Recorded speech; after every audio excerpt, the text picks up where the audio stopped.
तुम्हें ऐसा क्यों लग रहा है कि रियांश तुम्हारा बच्चा है? क्योंकि कुछ दिनों पहले मुझे एक लेटर मिला था जिसमें लिखा था कि मेरा बच्चा जिंदा है। मैंने राघव को भी वो लेटर दिखाया था। उसके बाद मुझे एक औरत का कॉल आया था जिसने मुझसे कहा था कि वो मेरे बच्चे के बारे में जानती है और अगर मुझे और इन्फॉर्मेशन चाहिए तो मैं उससे मिलने जाऊं। और बाद में मुझे पता चला कि वो औरत कोई और नहीं बल्कि सीमा है, रियांश की केयरटेकर। रीत, क्या हो गया है तुम्हें? पहले तो मेरे पीछे पड़ी रहती थी, अब इस लड़की के पीछे पड़ गई हो। देखो, मैं एनजीओ चलाती हूँ, मुझे सारी गाइडलाइंस मालूम है। पहले तो माँ की परमिशन लिए बिना तुमने बच्चे का डीएनए टेस्ट करवाया, जो कि बहुत गलत है। अब रिपोर्ट्स आ गई हैं, तो तुम क्या एक्सपेक्ट कर रही थी कि रिपोर्ट वही कहानी बताएगा जो तुम्हारा दिल चाहता है?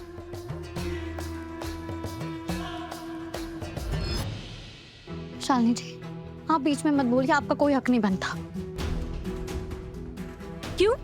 शालिनी जी का क्यों हक नहीं है? एक मिनट, इस घर की मेंबर, तुम अपना हक छोड़ो, पहले तुम बताओ तुम्हारा क्या हक बनता है ये सारी बातें करने का? तुम्हारी प्रॉब्लम क्या है रीत? पहले तुम इस स्ट्रेंजर लेडी और इसकी बेबी को हमारे हाउस में ले आई, बोला मुझे इन्हें प्रोटेक्ट करना है। अब इनका प्रोटेक्टर बनते बनते खुद ही इनका दुश्मन बन गई हो। मुझे समझ में नहीं आता, लोगों को उनके अपनों से दूर करने में तुम्हें क्या मजा आता है? प्रतीक को तुमने मुझसे छीनने की कोशिश की, अब बिंदिया से उसका बच्चा छीनने की कोशिश कर रही हो। अरे तुम चाहती क्या हो? कैसा बदला ले रही हो दुनिया से? अगर तुम्हारा बच्चा तुमसे छिन गया तो किसी माँ के पास उसका बच्चा रहने ही नहीं दोगी। ये है तुम्हारी ममता। दिव्या, तुम रीत से इतनी बदतमीजी से बात नहीं कर सकती। बिग सिस्टर, अब यहाँ आई। क्यों नहीं बोल सकती मैं भी तो इस घर की बहू हूँ, मुझे पूरा हक है बोलने का। और इस घर की इज्जत को प्रोटेक्ट करना मेरी भी जिम्मेदारी है। अब इसे देखिए, ये बिंदिया जब बाहर जाके लोगों को बताएगी कि रीत ने उसके साथ क्या क्या किया है, तो हमारे घर की क्या इज्जत बचेगी?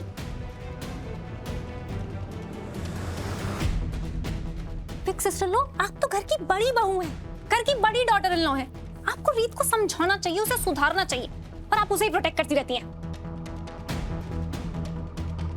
दिव्या, तुम किस हक से इतना बोल रही हो?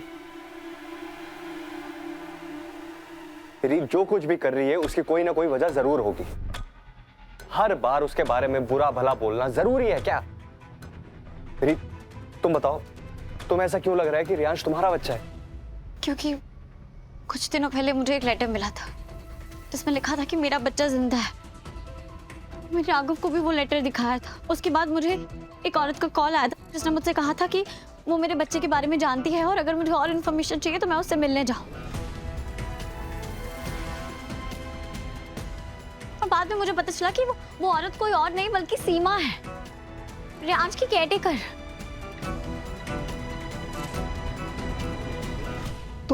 तो क्या तुम सीमा से मिली थी? उसने कहा तुमसे कुछ? मैं उससे मिल नहीं पाई भूपा जी।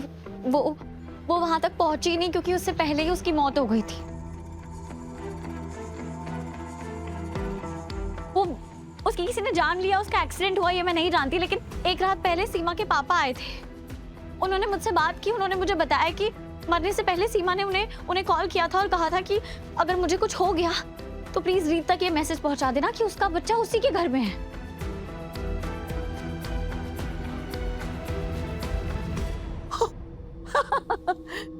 ब्रिलियंट! सुना आप लोगों ने? एक अनजान आदमी या आता है, एक स्टोरी क्रिएट करता है, कहानी बुनता है और तुम उस पर विश्वास कर लेती हो। कैसे? रीत, इस घर में 2 बच्चे रहते, एक रियांश, एक पीहू बेबी। तुम्हें कैसे पता कि वो पीहू बेबी के बारे में नहीं बात कर रहा था और रियांश के बारे में बात कर रहा था? कैसी बात कर रही हैं आप शालिनी जी? पीहू और रियांश की एज में बहुत फर्क है। रियांश मेरे बच्चे की एज का है, इनफैक्ट सेम डे पैदा हुआ है।